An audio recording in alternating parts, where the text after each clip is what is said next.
He's with you.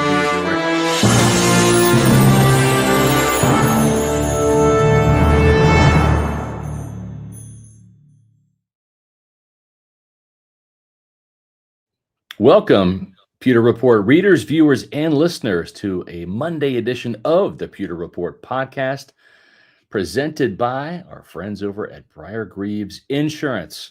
Protecting your assets starts with a company you can count on for auto, homeowners, flood, boaters, and business insurance. Give Briar-Greaves Insurance a call at 813-876-4166. It is hurricane season. Make sure that you have enough coverage for your home, and that might be flood insurance if you live in a flood zone, in addition to homeowners insurance. You can find out more on the web at briargreavesinsurance.com. I am your host, Scott Reynolds from Pewter Report, and today we're going to be talking about Bucs offensive stat projections with friend of the program, J.P. Peterson of the J.P. Peterson Show. I swear I'll do a show with Matt Matera once again in some form or fashion, probably tomorrow as Matt's traveling today.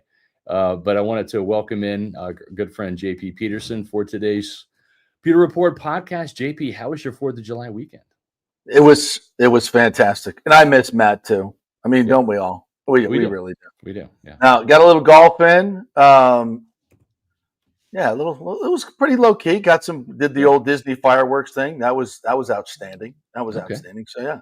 Hope all the Pewter people had a great holiday weekend as we celebrated Independence Day, and it was nice to fill on a Friday, which was great. It's also great to have a new member. So Nick Dubuque, thank you very much for becoming a Pewter Report TV channel member, actually a Pewter Platinum member. So greatly appreciate that.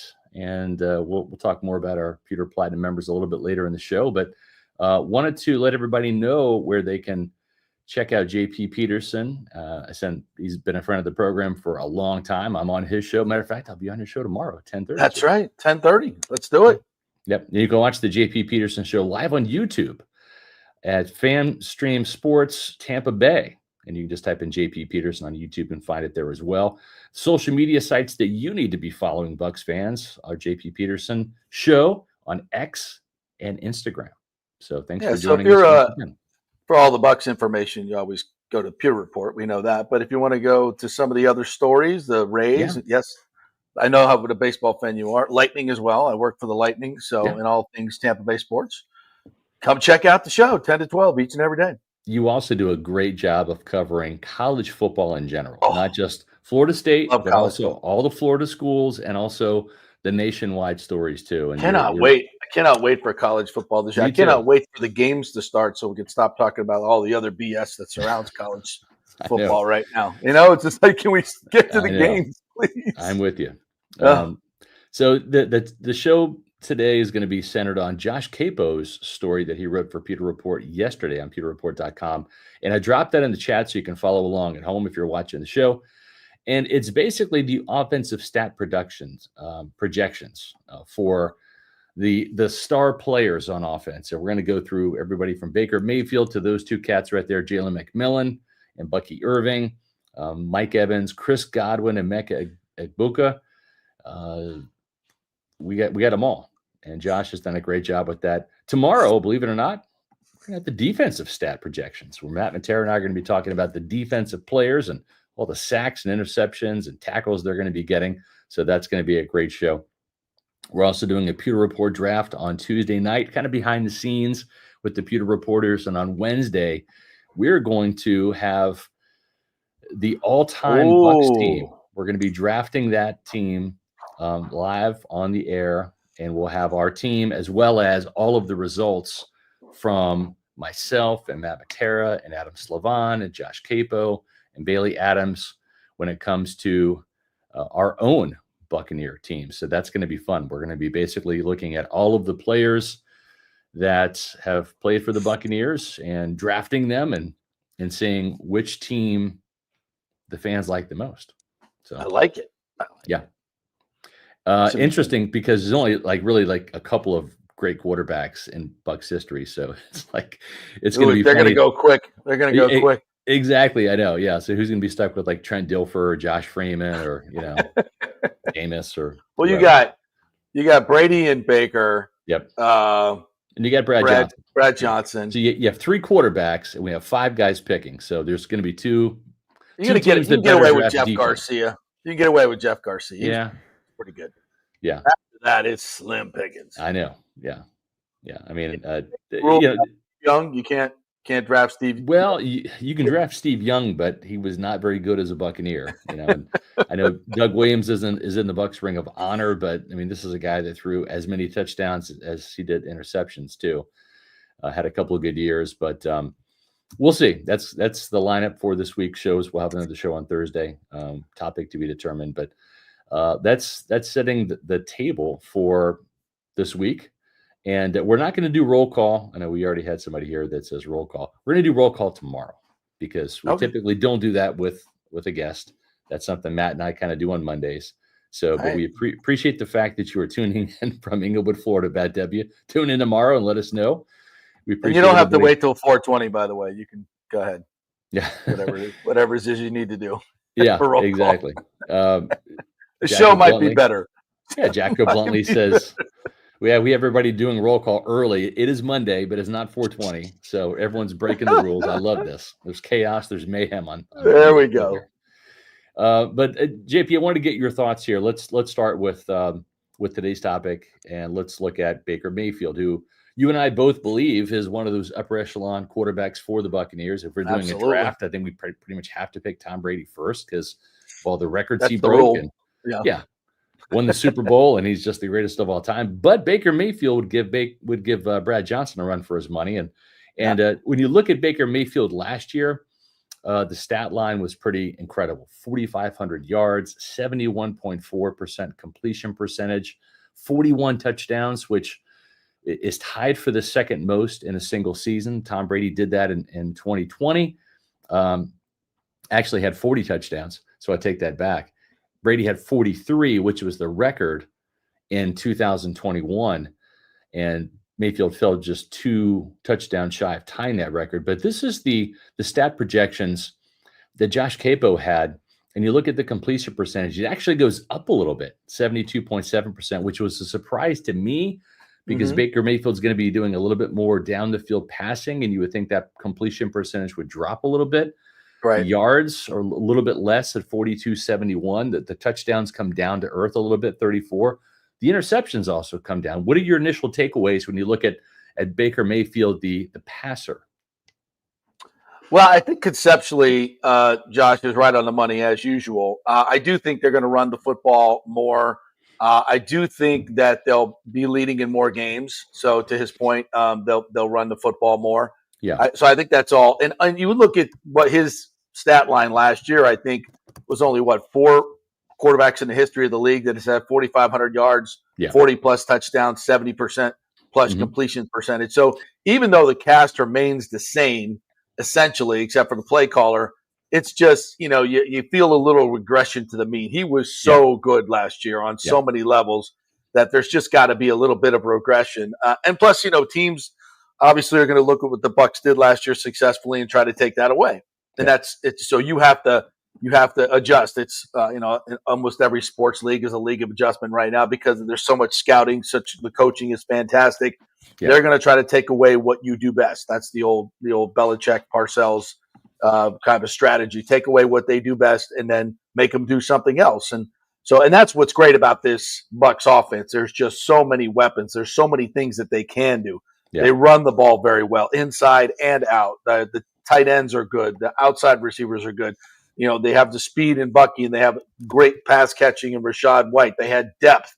So, good coaching and Baker Mayfield at the line of scrimmage with options.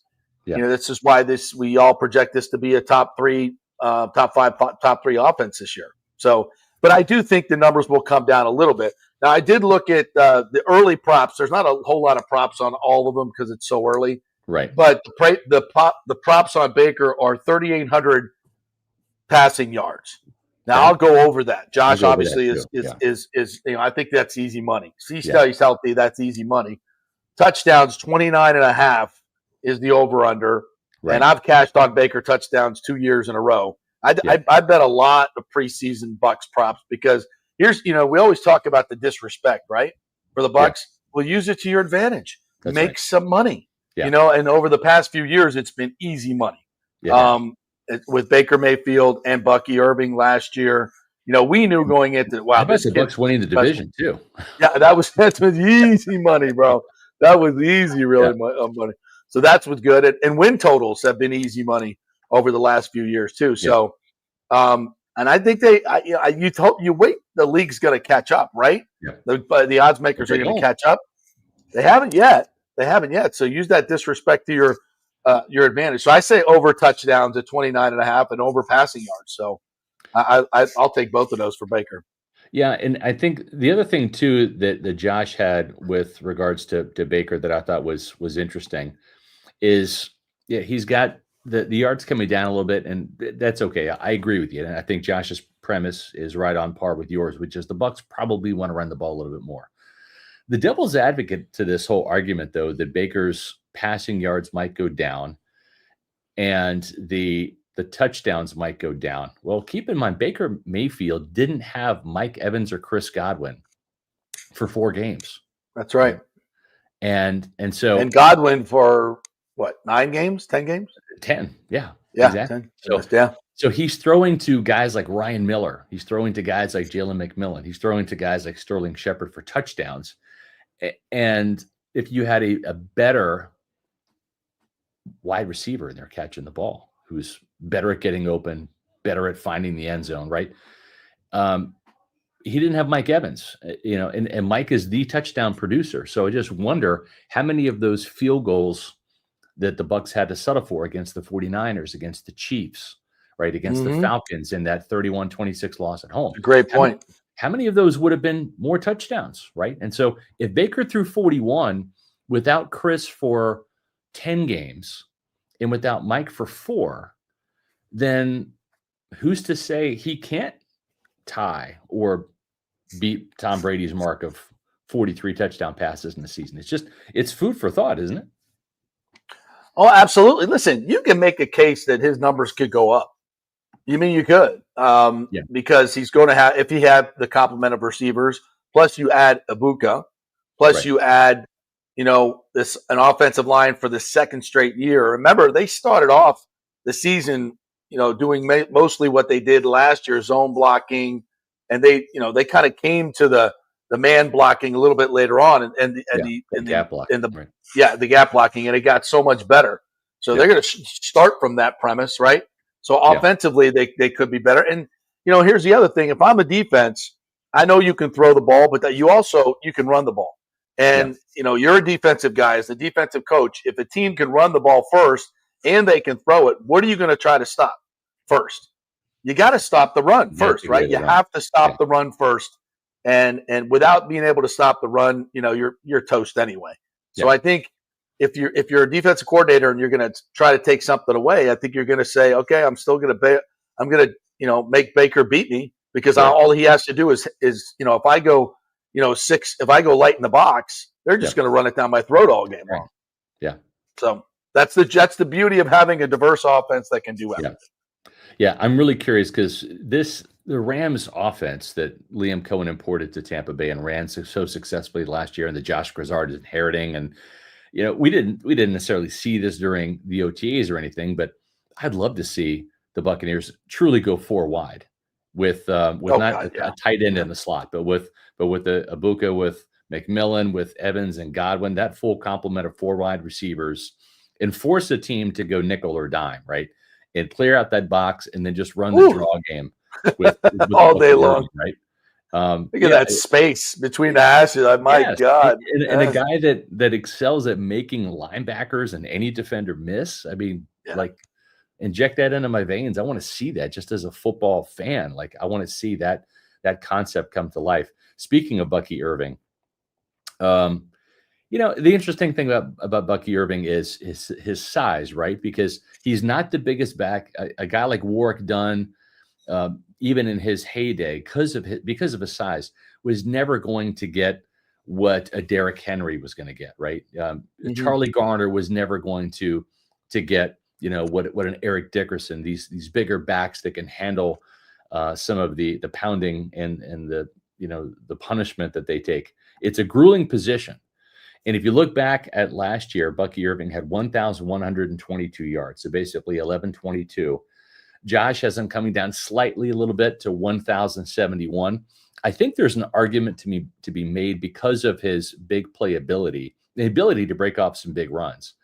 At any given time, you can have a 7-yard run with one more missed tackle or one more better block downfield turn into a 17-yard run, right?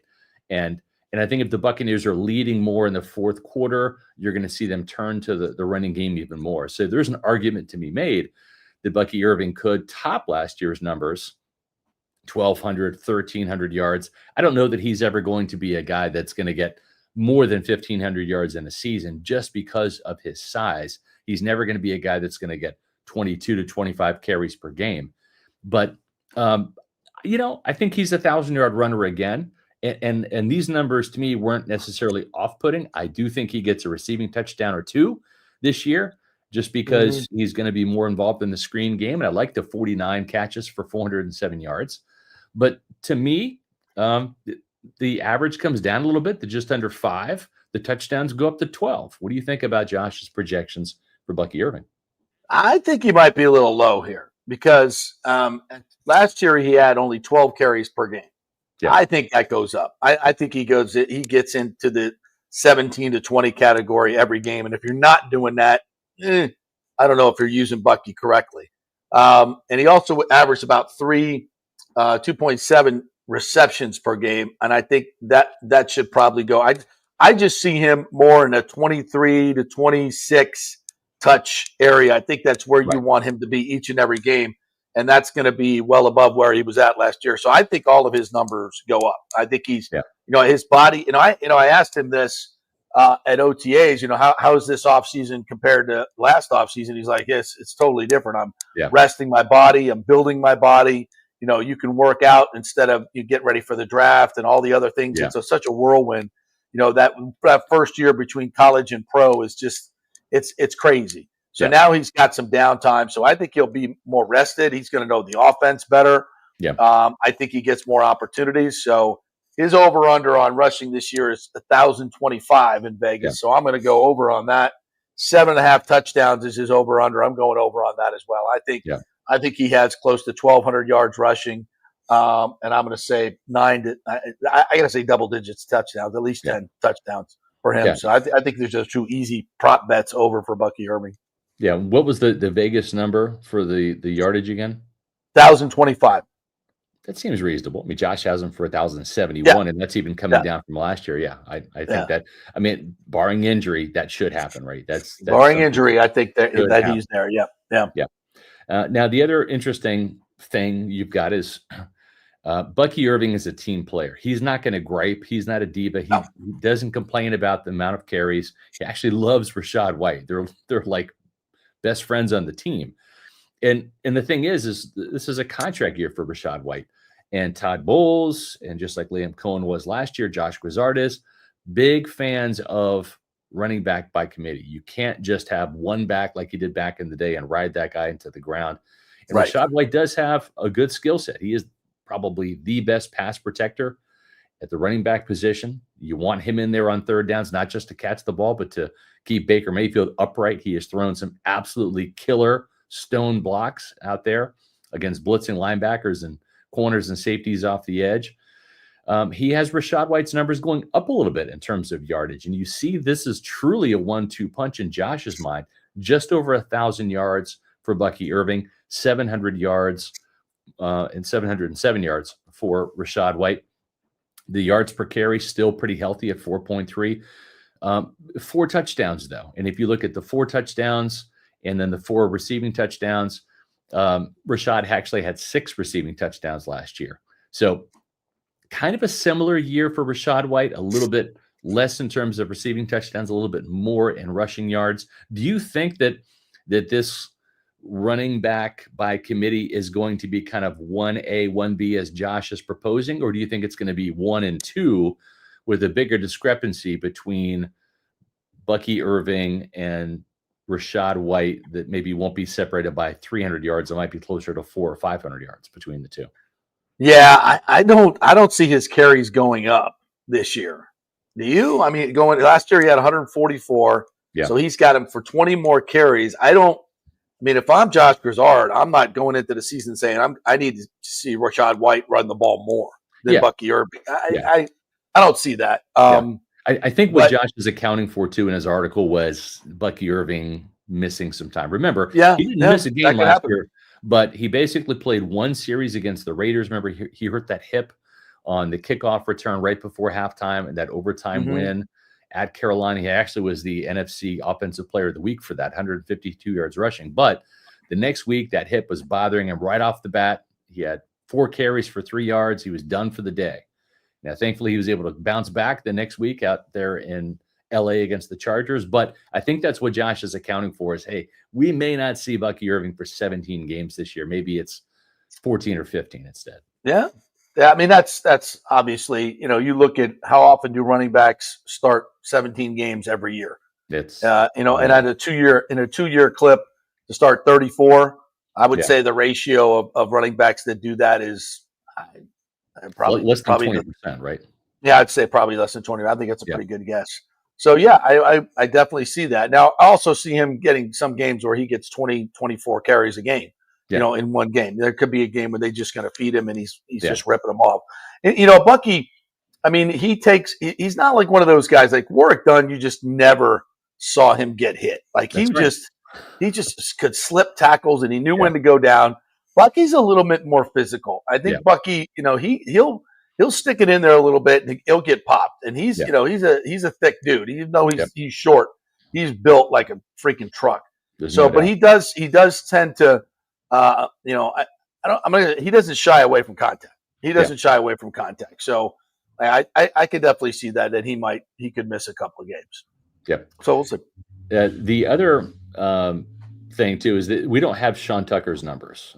Josh, and that's so hard to sit there and say, okay, to go that far down the depth chart, right? You're really kind of having to read the room and make some projections. Who gets hurt for how many games? Are the Bucs ahead? Are they behind? So for all the Sean Tucker fans out there, we didn't ask Josh to do a Sean Tucker guesstimate, a projection. So don't look for one because there isn't one. But it would be. And listen, we made this announcement earlier, but we are skipping roll call today. We're gonna have roll call tomorrow. I know it's a big thing for y'all, and it's just not fair to do when we have a guest on Mondays. But Matt will be back tomorrow, and I will be on with Matt for like the first time, and seems like you're just trying to get all the roll call people back for tomorrow. I like it. It's a good strategy. Exactly. Yeah. They're doing roll call tomorrow. Yes, we are. So, but as I was saying, so no Sean Tucker, but we will go to wide receivers next. And real quick on Sean though. Yeah. I would have to say if there's of the players with 50 or more carries and he got 50 on the butt, I don't think there's anybody in the NFL that has a 6-yard average, 6+ yard average. 6.16 yard average for 50 carries.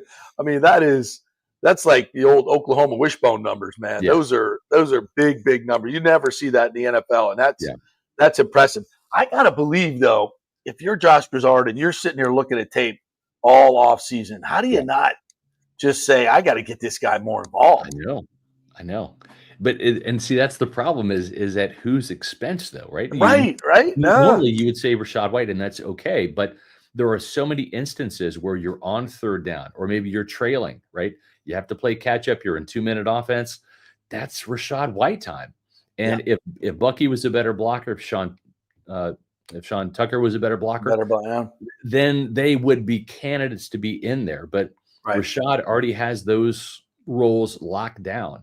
And, but again, if the Bucs are up and winning, you might kind of skip Rachaad a little bit and say, hey, we'll get you next week. Maybe, hopefully we don't need you, but if we're trailing next week, you'll be in there more, If they're up 2 scores late, heck, skip Bucky. That's Sean Tucker time, except he has fumbled the ball a couple times. So we don't see that. But it's a great problem to have. You got too many talented players and not enough footballs. It's a great problem to have.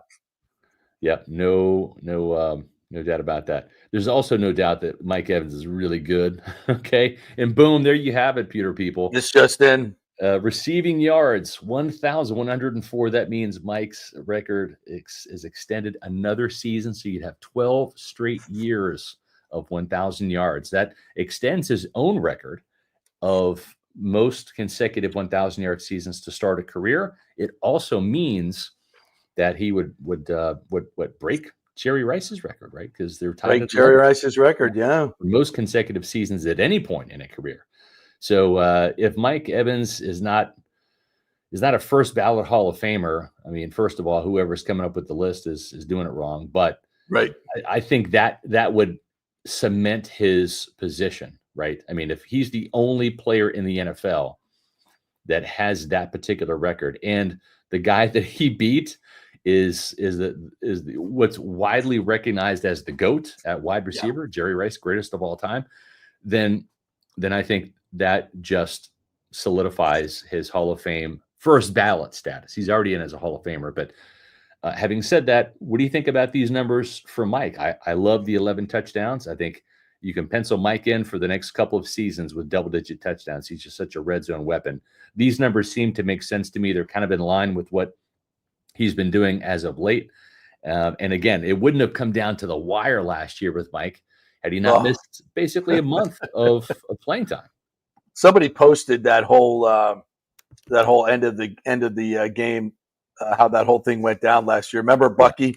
Yeah. Where they got the ball and they're playing. They're up one against the Falcons. They're driving to cement it away. Yes. And Baker breaks out and pitches it to Bucky, who runs it in, and we're all going, "Oh, wait a minute! Wait! What did we just do?" Right. Well, we won the game, which that's nice. But also, what do we get? And then they get the ball back, and then the whole last thing. I mean, just unbelievable. And I think those numbers are spot on. I just don't see. Mike is just so freaking consistent, and he's gotten better. He's gotten better with age, especially in the red zone. You know, I was watching some of the cut-ups a couple weeks ago, Mike in the red zone, and I'm like, he's so much better now than he's even 2 or 3 years ago. I think Brady made him so much better as a receiver. I think just fantastic, and he's really, really good in the red zone. He and Baker have such good rapport. In the red zone. So, I see 11 touchdowns. All that looks really good. And by the way, shame on Vegas. You know what Vegas has him for? Tell me. $950. What? $950. What are you doing, Vegas? Wait, what are you doing, Vegas? Like, oh, my God. Vegas is like, listen, it's over. At some point, it's going to end. It's not going to be 4 digits. I'm like, you know what? There's no way that Mike gets within 50 yards of a exactly. He doesn't get it. Like, I mean, that's like the stupidity of someone on Price is Right. Like when they say, what is your valued amount? I'm going to say 1,200, and then you say 1,250, and then I come in and say, I'll do 1,234. Like, what? What are you doing? No, it's so dumb. No, $1. They overbid. Always $1. I mean, sometimes that's the smart play, right? But it's like when you've like boxed it in, it's like if you're going to say Mike's not getting 1,000 yards, like say like 900, like he's 100 away. But if it's 50 away, we've proven that we're going to find a way to get it for him. Baker will throw 17 consecutive passes Mike's way to make sure that record happens. Absolutely. At the end of a game. So, well, even worse, they got his touchdowns at 7.5. Oh God, I can wait till this podcast ends, JP. I'm going to smash these numbers. Smash them. I'm going to. Those are. I'm going to take a second mortgage on my house to smash these numbers. Well, don't say it's a lock though. Don't say it's a lock. But those are. I mean, again, use the disrespect to your advantage, folks. That's right, Bucs fans. Go. We're not going to hit every one of these, but all those we've just told you, if that's not at least over 500, I will. That means something very, very bad happened. That means Baker got hurt. Yeah, that's true. Yeah, and that could happen. I mean, that's in Vegas. They bet on that sometimes. I know they do. It's kind of crazy. All right, so that's Mike Evans. Chris Godwin. That's a little tougher to figure out, right? Because we have yet to see Chris outside of standing at practice.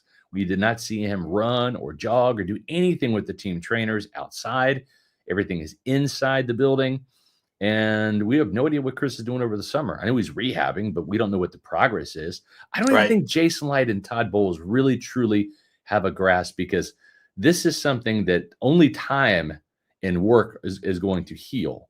And at age 29, the last time he had a significant injury was his knee. He was 26. JP, you know how it is as we get older. It doesn't get easier. Nope. So yeah, I'm expecting him to miss most, or if not all, of training camp. I do not expect to see Chris in any preseason game. And I would say, yeah, I would say as of right now, his status for week 1 is in doubt. I'm not saying he's not going to play, but I'm not going to say he is. So that's where I think it stands right now. When well, we're what, 9 weeks away? 9 weeks away from the season as of today. Yeah, that's about right. Yeah. 9 weeks away. Yeah, so just over 2 months. That's a lot of time. It is. It is. If he hasn't, but we haven't seen him run yet. Nobody said that he's run yet. God, even coming off the knee injury, I think he was running already. To this time. So, yeah, I mean, there's concern. Absolutely, there's concern, and I don't know at what level, but I would have hoped to have seen him by now. But I agree. It's just not happening. It's not happening. So this is what Josh Capo predicts for Chris Godwin. And, I don't really have a comment on this because I just don't know. But what he does project is Godwin to be out for probably the first month of the season. And so you see the receiving yards just around 800, the receiving average, it's 11. That's in Chris's wheelhouse. He's not, a vertical threat where he's going to be averaging 14, 15 yards a catch, like Mike was averaging 14.7 on his projections. The 4 touchdowns, that's kind of, he had 5 last year, but he was off to a Herculean start to the season, statistically speaking. So, listen, if you were to tell me that Chris Godwin comes back and plays, but you don't tell me how many games he plays, but you tell me he ends up with this, and I have a chance to take it or leave it, I'm taking this. I'm taking this from Chris Godwin, right? Yeah, and probably, missing a month, missing 4 or 5 games. Yeah, these probably all, per capita work out on a ratio basis to what of his normal seasons are. And let's not forget, he was the best receiver in the game for the first 6 weeks. Yeah. Until that ill-fated night where he should have been sitting on the bench, but instead was trying to play. They tried to come back and win. They fell 10 points short, but they tried to come back. When you're 3 scores down with 6 minutes to go and you haven't stopped their offense the entire game, give it a rest. I want to see Kyle Trask. We lost your mic there, JP. Yeah, we lost the mic. That would be a good time for us to, while he's getting his mic situated, to tell you about the friends over at Amuni Financial and how they can help you with your finances. At Amuni Financial, we help you live in the now. Drew, congratulations. We're so happy for you. Thank you. And even though the now may feel very different, you still need to plan for the future.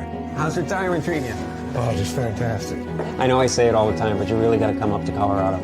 Let's do it. All right. Yeah. We can help you develop that plan to keep you on track so you can still prepare for tomorrow, today. Amuni Financial. Plan ahead, stay ahead. That's right, folks. Amuni Financial is here to help you plan ahead and stay ahead. They've done that for me. They are the main place I go to for my financial advice. I've got most of my financial investments with Amuni Financial, and they can help you with everything from legacy planning, brokerage and advisory services, retirement accounts, college savings accounts for the kids, and insurance services. They've got over 40 years of experience in doing this, and not just in the Tampa Bay area, not just across Florida. They can help you across the country. So if you are an out of town or out of state listener or viewer, give Amuni Financial a call at 1-800-868-6864. That's 1-800-868-6864. And tell them Pewter Report sent you. You can visit them on the web at amuni.com. That's AMUNI.com. And the folks over there will be happy to answer any questions you have about the current economic state in this country or globally. They're very well equipped to handle you with a multitude of ideas and strategies for not just your retirement, but for everything that you want to do to make sure that you have annuities set up or college savings accounts for the kids. Great people over there. give them a call, Amuni.com on the web. All right, we are back with JP Peterson. How are you, JP? I'm good. Got my mic figured out now. All right, excellent. Let's keep going with the wide receiver position, and we're going to skip last year's number 3 wide receiver, Jalen McMillan, because Josh Capo actually believes that Emeka Egbuka, the first round draft pick, is going to kind of be that wide receiver 3, and he's got a really good point, JP, because if Chris Godwin is not there to start the season, this is the guy that's going to be taking over in the slot. He's going to cross-train at all the positions, right? Split end, where he can replace Mike if Mike needs a breather. Flanker to replace J-Mac if McMillan needs a breather.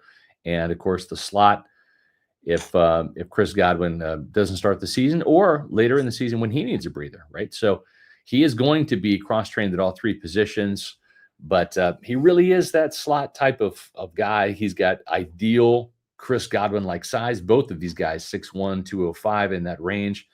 And I think you even commented to me on a previous show, he's just like 10, 15 pounds bigger than McMillan. He's just a bigger wide receiver. And so you look at what McMillan was able to do last year, JP, and that wide receiver 3 role, really good touchdown production, right? Everybody looks at the 8 touchdowns, and that's great. The receiving average, 12.5. And McMillan had 37 catches for 461 yards. So you've got 568 yards here with 46 catches, only 3 touchdowns, but the 12.4 yard average, these numbers are slightly higher than what McMillan did last year as wide receiver number 3. Yeah, I agree with Josh. I think Egbuka supplants J-Mac as the number 3 receiver. And to your point, he starts in that position that's going to get a lot of the balls, right? That's the way this offense is, and you would normally say, well, he's a rookie. He won't be able to make the combat catches. He'll get out physical. Yeah. I mean, everything we've seen from him in training camp just shows us that this is the most polished receiver since Chris Godwin we've seen come into this game. It feels like he's already got the trust of Baker Mayfield. Yeah. And, we're watching these scrimmages, it's not like these guys are, hey, we're going to throw Egbuka the ball just because we want to see what he can do. Right. I think there's a little bit of that, but he's getting open. He's getting open. Number one, these are highly competitive, 1 versus 1. I mean, I don't know what the wagers are, but there's clearly something wagered on who wins, right. In the 3rd and longs, the red zone and all these things. These are no giveaway moments. And he's going to Egbuka in these moments. Baker is going to Egbuka, and he gets open and he makes catches in traffic. He runs great routes. I mean, maybe the lights will be too bright for him. Who knows? But everything I've seen, it seems like this guy is, he's been in big games. He's been in national championship games, the biggest crowds in the highest pressure, and he's been a leader on his team. I mean, there's nothing. The coaches have said great things about him, that he's already cross-trained at all 3 positions, that already knows them all, doesn't make mistakes. He has the trust of the coaches. He has the trust of the quarterback. That means he's going to get targets, and he's going to catch his fair share. So I would any under over props at all. I'm looking at Egbuka because we don't have anything for Vegas right now. But when they come out, hammer the over, hammer the over. He's going to be that guy that goes over. And the thing is, he's going to be the guy that will replace Chris Godwin if Godwin is not out there in week 1 at Atlanta. So, and we do know, based upon those first 6 weeks, as you were talking about, JP, last year, this offense, very much like Bruce Arians' offense, different in terms of structure. Bruce is more vertical. This is more short, intermediate, get yards after the catch rather than deep shots down the field. But both of those offenses, Bruce Arians and Josh Grizzard's, now run through the slot wide receiver position. It is the featured position in the offense, just structured differently in terms of depth of target and things like that. Speaking of J-Mac, let's take a look at what year 2 holds for Jalen McMillan. I think the thing that we need to keep in mind with Jalen McMillan is these numbers seem like underwhelming, right? But go back and look. Last year, he was a starting wide receiver. When Chris Godwin was out, he became the number 2 wide receiver down the stretch, and that's why he got those targets and touchdowns. McMillan, again, 37 catches, 461 yards last year, 12.5 yards with 8 touchdowns. I still see him getting to the end zone quite a bit. And you see that there with 6 touchdowns. The average is the same, just fewer targets because of the emergence of Emeka Egbuka. I think the thing to keep in mind is Mike Evans not going to play forever. Chris Godwin is here for 3 more years. But J-Mac and Emeka Egbuka could be the 1-2 punch for this team going forward, post Mike and post Chris. I think both of these guys have the potential to be 1,000-yard receivers in time once they naturally elevate up the depth chart when Mike and Chris eventually are gone. Yeah, I mean, that's a natural progression, and he had a great rookie year. The 8 touchdowns, especially getting off to such a slow start. And I think, it kind of did click with him. And I do think if there was the absence of Egbuka, I would obviously put those numbers, the Egbuka numbers, in the J-Mac category. I think he learned a lot. He's gotten bigger, which he needed to do, and probably still needs to put on a little bit weight. But he's learning how to play in a much more physical league. Yeah. And he has the trust of Baker Mayfield, especially in the red zone. So I don't think maybe we run a little, maybe not as many jet sweeps to J-Mac. I don't know. They were very successful last year, except for the end of the year, the one fumble. So, but I think he's going to be a big part of this offense. And we sit here like in the offseason and we go, oh, well, there's not enough targets to go around. Look, if there's injuries to wide receivers, he's going to be starting. That's right. He's next man up. If Mike, misses some time with a hamstring, he's going to be out there. And Egbuka or any of them. Yep. So, and this is going to be an offense that's going to throw the ball, 30 times a game. So, it's J-Mac's not going to fall off those numbers. I would all bet those numbers are going to be higher because I think he's going to get more targets. If you told me everybody's going to be healthy for all the games and Godwin's starting week 1, I'd say but some guys are going to miss games, and I think he'll get more targets. And I'm going to go over all of Josh's numbers there. Yeah, and I think too the other interesting thing about J-Mac is when you look at the 8 touchdowns that came because of really some disrespect. I mean, some of those were schemed open, right? But it's not like if you're a defensive coordinator, it's not like your focus is, whoa, man, we got to stop J-Mac now, right? And I think that when Chris gets back on the field, you have Mike and Chris and Bucky. Those are the top 3 guys you got to be concerned about. On any given Sunday, J-Mac is the 4th guy, if you're a defensive coordinator, that you have to be concerned about, right? Just because of his youth and experience, lack of production, whatever. The 8 touchdowns are great, but I'm just saying, it's not like he didn't even have a 100-yard game last year. His best game, I think, was 75 yards. Maybe it was against the Saints or the Panthers towards the end of the year. But that benefits him because he is going to get more favorable matchups. You're not going to take your top chess pieces if you're a defensive coordinator and say, "Ooh, we gotta stop 15 here," right? So I think he's still going to benefit from another year of getting, the corner 3, corner 4, exactly. The safety coming down where he's on a strong safety rather than a corner, and then he's just a damn good receiver who can exploit those matchups. Yeah, he's a matchup nightmare in those, and that's what you look for. I mean, in a lot of ways, you're going to go into game. I mean, Mike's so good, even if he's one-on-one with their best corner, he's going to get his, right? And I would say the same against Godwin. That's what makes them number 1 receivers.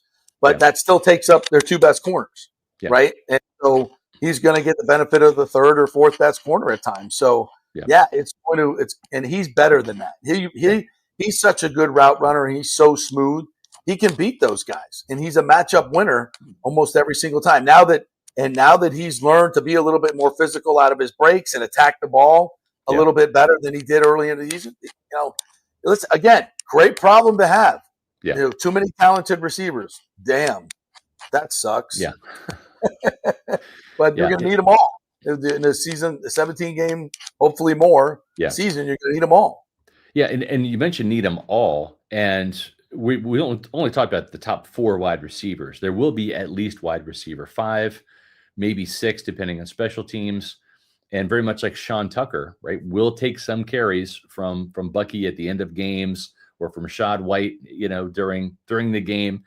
There's going to be a wide receiver 5, and I remember Todd Bowles saying, and I think you were there, saying that, hey, this is a guy in Tez Johnson that, he's in the mix for the return jobs, punt and kick return, but we also think he can be a player on offense. So, you factor in a 50-yard catch from Tez Johnson here, a 15-yard screen catch there. He can cobble together a couple 100-yard season with a couple of touchdowns thrown in too. And I mean, again, it's a great problem to have. You've got a wide receiving core that is as stacked as this one is in Tampa Bay. It rivals how stacked the running back room is. And it's certainly not just with Emeka Egbuka, but with Tez Johnson now, you feel even better about your depth. I think Tez makes the team at 5, and then we'll see. Does Cam? I think Cam is it. Yeah, I think it's does Cam Johnson make the team? Yeah. Probably, right? Sterling Shepard probably comes in off the bench, off the practice squad. He'll probably stick around for another year.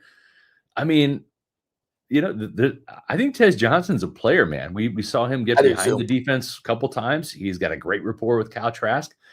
Baker Mayfield and him needed to establish that rapport as well during training camp and the preseason, but don't sleep on Tez Johnson. I think that he's a guy that can sneak in, get a couple 100 yards and maybe 20 catches or so as a rookie. And maybe he's the end around guy. Yeah, I was just going to say it. I think he becomes the new jet sweep guy. Yeah. I see tunnel screens as well because he just needs a crease, right? That's right. And he's just really, really tough to tackle in the open field, like ridiculously. Go look at some of his tape from Oregon. He's so tough to tackle in that open field. So give him some shots. And I'm sure Gross, those are those plays where like Josh is going to have 4 or 5 plays that are that he really likes for Tez Johnson. He's going to give him a shot. I also think I think receivers are interesting in this way. Deep ball receivers, tracking a deep ball, adjusting to a deep ball, it's a special talent. And, there's really good, there's Deshaun Jackson was really good at it. Really good. I mean, I think Mike Evans is really good at it. Yes. He doesn't have the greatest speed, but he tracks the ball well and goes up and gets it. Yeah. So I think Tez tracks the ball really well because you got to be, think about it. You're running at top speed. Yeah. You got a guy in your face typically, and you got a helmet on, and you've got to track a ball that's coming from a very high apex, right? And then adjust your body and come down to it. There's a lot of nuance to it. Yeah. But some guys do it really well. And from what I could see in the limited workouts we've seen, Tez is really good at that.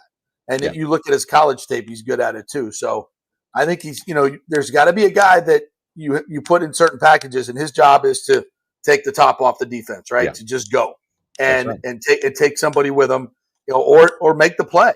That's and right. if they're going to put him one-on-one, he might just run. Then you take the shot. That's right. But what you have to do is have that guy, and so the safeties have to kind of, he's out. Okay, I got him out on my right. I got to know that, and depending on what the defensive call is, the safeties are aware of that. That means they're a little less likely to come up in the middle of the field and be more aggressive because they got to get that angle. So it just adds an element to your offense that the Bucs need, and I think he can provide that. Well, the Bucs needed Cade Otton to step in last year for a couple of those games. Yes, they did. Mike and Chris, and they did. And I tell you, I was a little surprised. I mean, to see him put up a 100-yard game and kind of be the featured guy for Baker Mayfield, and he became a very reliable target. And he's always had that kind of clutch gene at the end. You think about, like the Texans game that he tied up, the Rams game that he won. I think that goes back to his rookie year. He's a guy that, and as Josh says here, 4 touchdowns, 52 catches, 516 yards. That average is never going to be great. It's going to hover around 10 because Cade is not an elite athlete in terms of speed and elusiveness, right? But it's who he is. He's a chain mover. He's a good red zone target. He's the guy you kind of forget about, and he sneaks up on you and gets a touchdown. And those 4 touchdowns that Josh has, and you go back and look at the touchdowns he's had, they're impactful plays. They're key clutch moments. And I think he's just the ultimate steady Eddie that you want. He's improved as a blocker. He's an Iron Man. He doesn't come off the field hardly. I know he had the knee injury a little bit last year. But I think these projections are kind of spot on. And if anything, with just that middle stretch of the season, JP, it just cemented Baker Mayfield's trust in Cade Otton last year? Well, let me ask you this. You don't say he's not a breakaway athlete. Who had more yards after the catch last year? Mike Evans or Cade Otton? And since I'm asking the question, you already know the answer. Well, the way you phrased it, you would probably say Cade Otton. But I think you'd be surprised by that, right? Yeah. He had 311 yards after the catch. Yeah. Almost double his yardage, so it was 600. Yeah. So listen, I think Cade got remarkably better last year, not only as a blocker, but as a yard after the catch guy. He, in his first couple of years, he wasn't a very physical guy. Yeah. They got him lifted at 6'5", 247. I would say he's probably now closer to 260. Yeah, 255 is what I think. Yeah, right. Yeah. So I think he's closer to 260, 265. It's made him a better blocker, and he's constantly falling forward now, where he used to kind of get manhandled when he got tackled. Now he's putting a hurting on people and moving the pile forward, and I think that's really added to his yards after the catch. It's like his first year he was 174. 223 and 311. So he's moved up yards after the catch every single year, and significantly so. So I think Cade has really blossomed into one of the better tight ends in this league.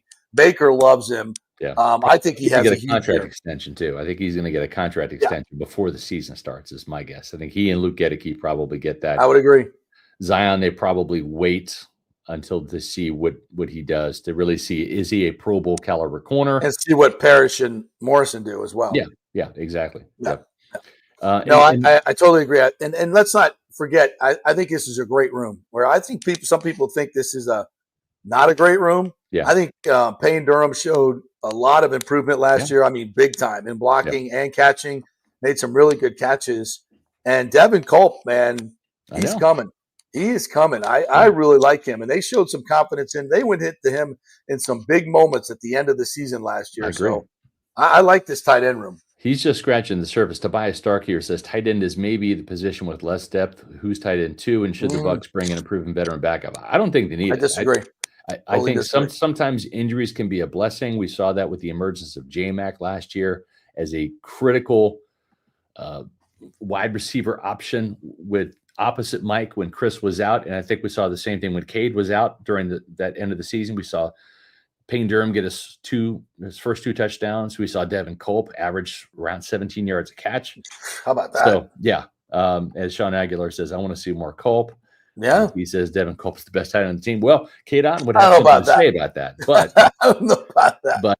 But yeah, I think the tight end room is better than people expect. And that's like what we were saying with Sean Tucker, like we were saying with Tez Johnson and maybe Cam Johnson. Like, there's no projections that Josh has done for Devin Culp, but I see him getting his first touchdown this year at some point and sneaking around 150 yards, and maybe Payne Durham kind of around the same too. So it is an embarrassment of riches for Josh Christahart, and for more importantly, it really is. Well, and it looks like an embarrassment of riches right now, but this isn't it's an attrition sport. These guys, and as soon as we say Cade Otton's going to have a great year, he goes down. Now what? Payne Durham is better, and Devin Culp now is Devin Culp the best pass catching tight end? Okay. I might go there with you, but he all might around be the tight best end, yards after catch tight end they have, right? Because he has the speed. Yeah, right. Yeah, and I think Cade's had some issues with drops. Let's just be honest about that. But I think he's gotten better and more dependable as the years have gone on. So I love the tight end position. I think there's and typically when you go get some older guys, that have been in the league a while, they just don't work out. I mean, Gronk is obviously he's the exception, not the rule. He's a unicorn, but you look at what Darren Waller just came out of retirement. We'll see how that goes. Who was the tight end they brought in a couple years ago? I know. I was just trying to think of his name, and he did nothing. Right, he had like one touchdown. Yeah, he was a disappointment. God, he was so disappointing. I forgot his name. He was like a name guy, but who? Somebody will come up with it. You watch. Somebody younger than 50, JP. Somebody younger than 50 will come up with it. Not taking brain supplements like me. Yeah. No. Exactly. So somebody, you'll see. Oh, what was his name? Did he play for the Colts? I'm going to look it up Former right now. Colt? I'm going to cheat. And pretend I know what we really don't. So this was the 2022 regular season. And that player was Kyle Rudolph. That's who it was. Kyle Rudolph. Kyle Rudolph, yeah. Kyle Rudolph. Did nothing. He had 3 catches for 28 yards and 1 touchdown. Big impact. Equals nothing. Yeah. Name guy, but just, not name production. So, when they get old, they tend to fall off the cliff quickly, Yeah. It's hard to resurrect them. Former Viking. Yep, exactly. Former Viking, yeah. I knew it was a blue team. Yeah. We've got another great show for you tomorrow, fans, because we're going to talk defense, which I'm more excited about than offense. Nothing against the Bucs offense. It's fun to watch. It really is. But I'm the ex-quarterback. You're the ex-defensive coordinator. It's true. Yes. Yeah, defensive end. Would you play defensive end at like 120? I did. No, 120, man. I played football in high school at 190, 195. 195. Yeah. About 10 pounds lighter than I am now. So yeah. Nice. Yeah. I got a sack, Funny story about that. Too long to get into now, but I lucked my way. I got to hear the sack story. I'll save it for another time, but I lucked my way into the sack. Let's put it that way. Like it was sheer luck, but I clotheslined a guy. So nice. Not the best technique. Nice. It was just basically like pure adrenaline. And I too have a great sack story, but it's about my son, not me. So I was going to say, if it was about you, it would be you getting sacked as the former quarterback. Yes. Well, I have a few of those too. We're going to be talking defense tomorrow, Bucs fans, with the Bucs defensive stat projections with Josh Capo, and really good stuff about the projections. Very impressive sack numbers, very impressive interception numbers. I think that Buc fans will like what they see from the revamped Todd Bowles defense. Then on Wednesday, we're going to be drafting the all-time Bucs team. That's right, and we're going to find out who are the greatest of the greats as they comprise our team. Who's the first-round draft pick? Who's number 1 overall? Yeah, it's really interesting, right? Do you build from the trenches, or do you just go get the quarterback? It's going to be fun. That's going to be Wednesday's show at 4:00. Oh, so you got to build out a whole team with balance. It's just not like taking the best player available. Yeah, we're basically picking who's the best quarterback, who's the best running back, who's the best, So yeah, it's not going to be a round by round type of thing where we have to like go down and say which round are we going to pick these guys. We're basically going to say these are the best Buccaneers think of it like as an all-pro list, right? Our all-pro list of the Pewter Report. Gotcha. So it will be fun. We have a couple of other questions here. Timothy Ward says, why hasn't Morrison signed his deal yet? He's a second-round pick. I think there's only been, 2 or 3 second-rounders that have signed yet. It's just because the second-rounders want guaranteed money. They want their entire contract guaranteed.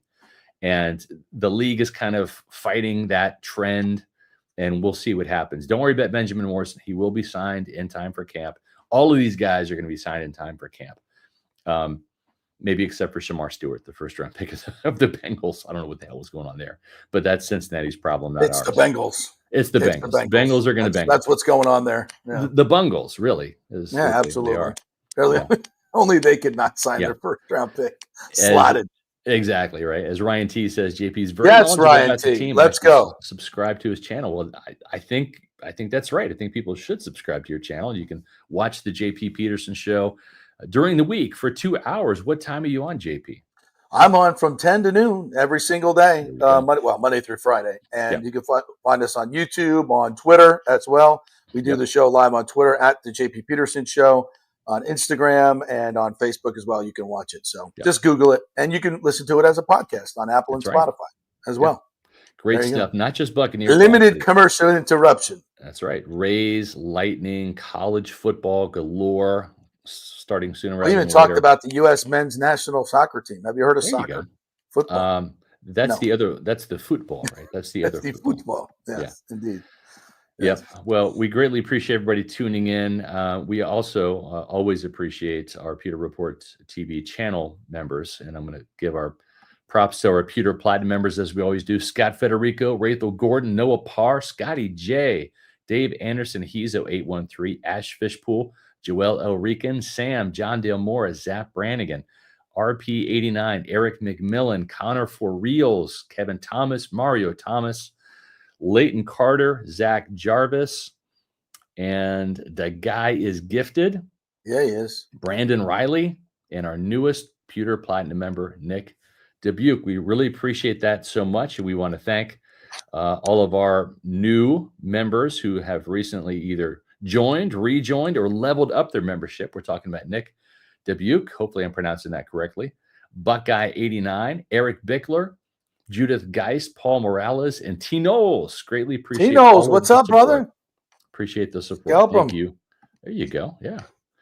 And if you want to become a Pewter Report TV channel member, you can do that. It's the best way to support our channel here. We're going to be using our funds that we get for our channel membership to support our travel budget. And we're looking forward to checking out some Bucs road games this year. And of course, during the off season, we go to Mobile, Alabama for the Senior Bowl, Indianapolis for the NFL Scouting Combine, and to the NFL annual meeting, was known as the owners meeting. And so you guys help us out by becoming channel members, and we take the funds, we go to those locations, we report on the news right back to you. So it's a great way for you to kind of feed your Buccaneer fandom.